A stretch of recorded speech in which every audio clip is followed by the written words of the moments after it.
ایک بار حضرت فاطمہ الزہرا سلام اللہ علیہا کے پاس ایک عورت آئی اور کہنے لگی، اے بنت رسول اللہ، وہ کون سی عورت ہے جس پر اللہ تعالیٰ ہر وقت لعنتیں بھیجتا ہے؟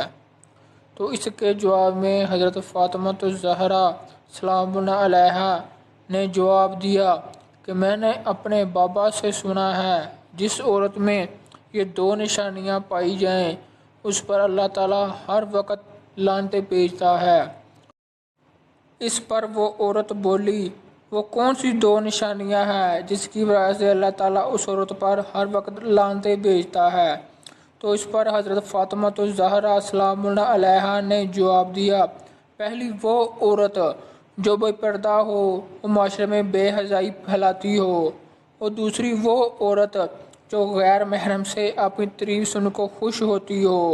یاد رکھو، ان دو عورتوں پر اللہ تعالیٰ ہر وقت لعنتیں بھیجتا ہے۔